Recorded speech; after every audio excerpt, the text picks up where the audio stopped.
রাসূলিল কারীম আম্মা বাদ। সম্মানিত উপস্থিতি, আসসালামু আলাইকুম ওয়া রাহমাতুল্লাহি ওয়া বারাকাতুহু। আজকের আলোচ্য বিষয় বাংলাদেশের অস্তিত্বের জন্য মুসলিম জাতীয়তাবাদের অপরিহার্য। সারা পৃথিবীতে যদি মুসলিম অধ্যুষিত অঞ্চল দেখেন, লক্ষ্য করেন, তাহলে দেখবেন যে একমাত্র বাংলাদেশী রাষ্ট্র, যে রাষ্ট্রের আশেপাশে কোনো মুসলিম দেশ নেই।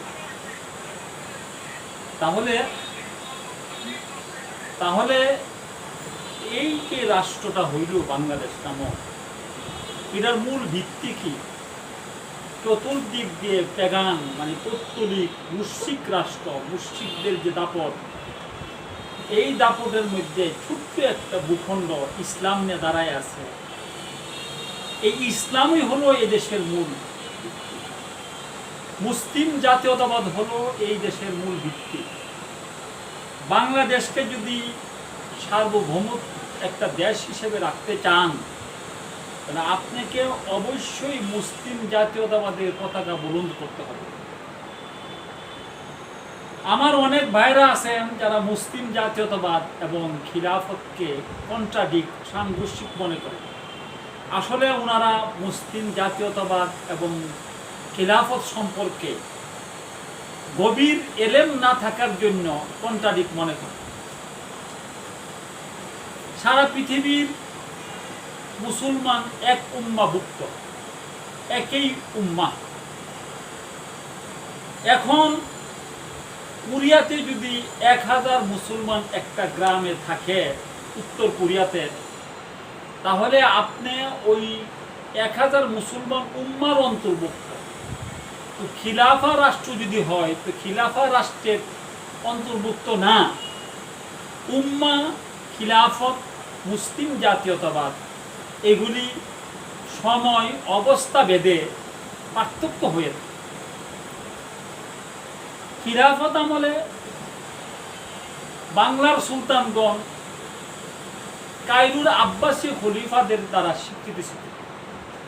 বাংলায় যখন সুলতানি শাসন ছিল, তখন আব্বাসী খলিফাগণ ওনাদেরকে স্বীকৃতি দিয়েছিল আঞ্চলিক শাসনকর্তা হিসেবে।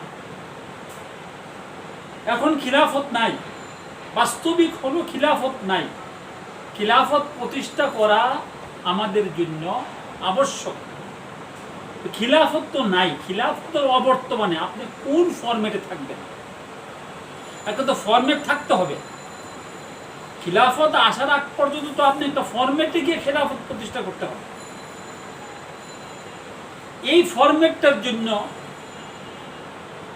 আর আমাদের বাংলাদেশের প্রেক্ষাপট চিন্তা করলে মুসলিম জাতিসত্তা বা মুসলিম জাতীয়তাবাদের কোনো বিকল্প নেই। কারণ রাষ্ট্রবিজ্ঞান বলেন, সমাজ বিজ্ঞান বলেন, ঐতিহাসিকগতভাবে আপনি যাই বলেন, সমস্ত দিক দিয়ে বাংলাদেশ এমন একটি রাষ্ট্র যেটা সভ্যতার দ্বন্দ্বে, ক্ল্যাশ অফ সিভিলাইজেশনের দ্বন্দ্বে ইসলামী সিভিলাইজেশন বিজয়ী অর্জন করছে।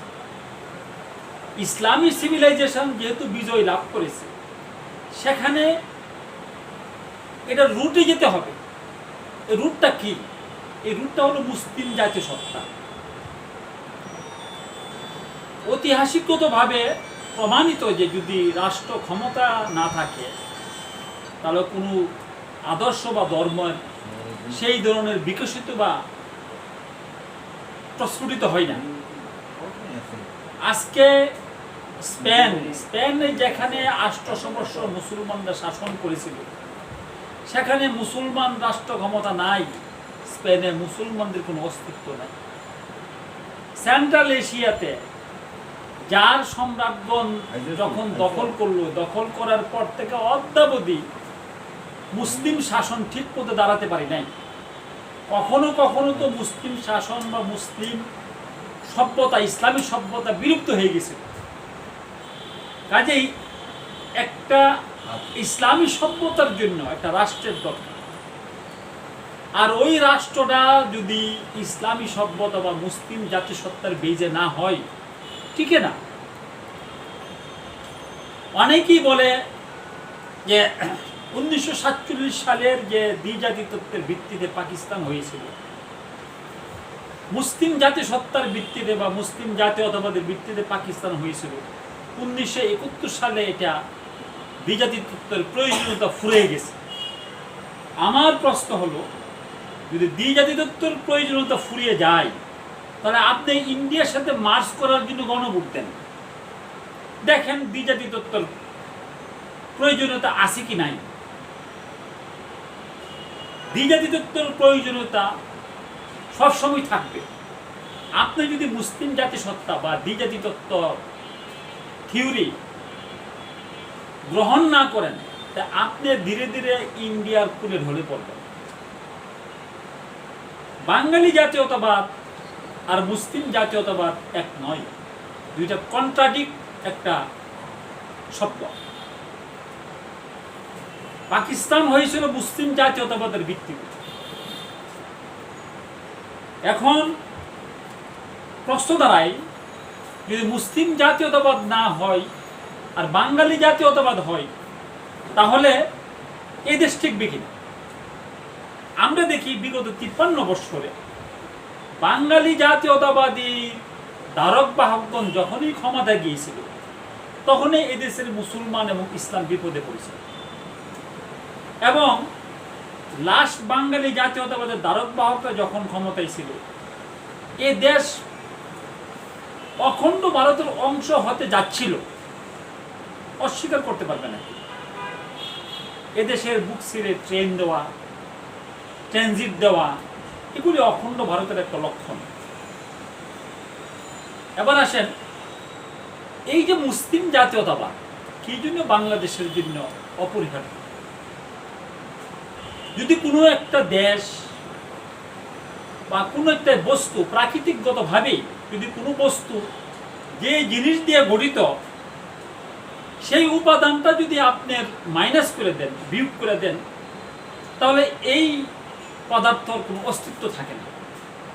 যেহেতু এ দেশ মুসলিম জাতিসত্তার ভিত্তিতে প্রতিষ্ঠিত, গঠিত হয়েছে, সেহেতু যদি মুসলিম জাতিসত্তা মাইনাস করে দেন, তাহলে এ দেশের অস্তিত্ব থাকবে না। আমরা ইন্ডিয়ার সাথে মার্চ করতে পারি। এবং এটা সাংস্কৃতিক, দীর্ঘ সাংস্কৃতিক যুদ্ধ। এই যে মুসলিম জাতীয়তাবাদের বিরুদ্ধে প্রথম 1952 সালে ভাষা আন্দোলনের মাধ্যমে মুসলিম জাতিসত্তার ভিত্তিতে যে দেশ গঠন হয়েছিল, দেশকে ধ্বংস করার জন্য 1952 সালে ভাষা আন্দোলন হয়েছিল। এই ভাষা আন্দোলন বাঙালি জাতীয়তাবাদের ভিত্তি, মূল ভিত্তি। এখন যদি আপনি মুসলমান হন, ভাষাকে আমরা অস্বীকার করি না, বাংলা ভাষা রাষ্ট্রভাষা থাকুক, কিন্তু ভাষার ভিত্তিতে কোনো জাতীয়তাবাদ হতে পারে না। সারা পৃথিবীতে এমন কোনো রাষ্ট্র নাই যেটা ভাষার ভিত্তিতে গঠিত হয়েছে। ভাষার ভিত্তিতে রাষ্ট্র গঠন করার পিছনে তৃতীয় শক্তির হাত থাকে। কিন্তু নিজের জনগোষ্ঠীর আভ্যন্তরীণ যে রুহানি স্পিরিট বলে যেই রাষ্ট্র গঠিত হয়, সেখানে বহির্বিশ্বের কোনো হাত থাকে না। তো মুসলিম জাতিসত্তার ভিত্তিটা কখন হলো? মুসলিম জাতিসত্তার ভিত্তি হলো 1905।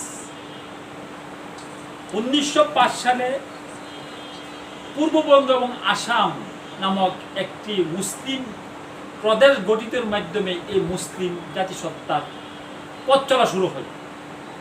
যদি 1905-এ মুসলিম জাতিসত্তার বেইজে পূর্ববঙ্গ এবং আসাম না হইতো, ঢাকা রাজধানী না হইতো, তাহলে মুসলিম লীগ হইতো না। মুসলিম লীগ না হলে পাকিস্তান হইতো না, পাকিস্তান না হলে বাংলাদেশ হইতো। কাজেই এই 1905 থেকে আমাদের মুসলিম জাতিসত্তার পথ চলা শুরু করতে হবে। খণ্ডিত ইতিহাস দিয়ে কোনো জাতি উন্নতি করতে পারে না। 71-এর ইতিহাস একটা খণ্ডিত ইতিহাস। আমাদের দেশের রাজনীতিবিদ বা রাজনৈতিক দলগুলি যে ইতিহাস চর্চা করে, এগুলি খণ্ডিত ইতিহাস। এবার আসা যাক জুলাই বিপ্লবের ঘোষণাপত্র কি। জুলাই বিপ্লবের ঘোষণাপত্রে মুসলমানদের কোনো আশা আকাঙ্ক্ষার প্রতিফলন ঘটেনি। জুলাই বিপ্লব 1971 সাল থেকে টানা হয়েছে। 1905 কোথায়, 47 কোথায়। জুলাই বিপ্লব হয়েছে 47-এর চেতনার বেইজে, 1905-এর চেতনার বেইজে। কাজেই এই জুলাই বিপ্লব মুসলমানদের জন্য কল্যাণ বয়ে আনবে। সেখানে মুসলমান শব্দের কোনো ইঙ্গিত নেই। এবার আসা যাক যে বাংলাদেশের মুসলিম জাতীয়তাবাদের যে ভিত্তি এবং কিভাবে টিকে থাকবে। যদি আমরা রাষ্ট্রীয়ভাবে 1905 এবং 47-কে স্বীকৃতি না দেই, তাহলে মনে রাখবেন হাসিনার চেয়ে বড় ফ্যাসিস্ট এই বাংলাদেশের ক্ষমতায় আসবে। হাসিনা তো তার পিতার নাম রক্ষার্থে নামকে অস্ত্রে দেশের স্বাধীনতা ধরে রেখেছে। পরবর্তীকালে এমন শাসক আসবে যে শাসক 71-এর বদলতে দেশকে ইন্ডিয়ার কাছে বিক্রি দেন।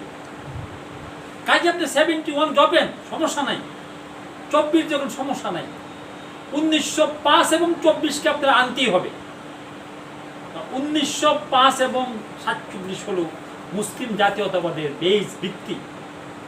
এটাকে বাদ দিয়ে যদি কোনো ইসলামী দল বা জাতীয়তাবাদী দল অগ্রসর হতে চায়, তারা ইন্ডিয়ার খপ্পরে নিশ্চিত করবে। বাংলাদেশের জাতীয়তাবাদী দলগুলি আগে ছিল মুসলিম জাতিসত্তার সহায়ক শক্তি। এখন তারা মুসলিম জাতিসত্তার সহায়ক শক্তি হিসাবে আবির্ভূত না হয়ে তারা ভারতীয় বাঙালি জাতীয়তাবাদের সহায়ক শক্তি হিসেবে আবির্ভূত হয়েছে। কাজে জাতীয়তাবাদী শক্তি এদেশের মুসলমানদের আশা আকাঙ্ক্ষার কোনো প্রতিফলন ঘটানোর সম্ভাবনা নেই।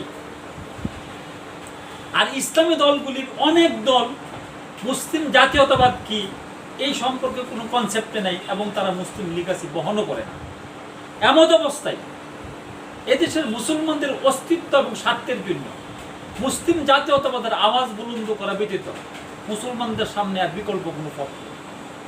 আসুন আমরা মুসলিম জাতীয়তাবাদের আওয়াজ বুলন্দ করি।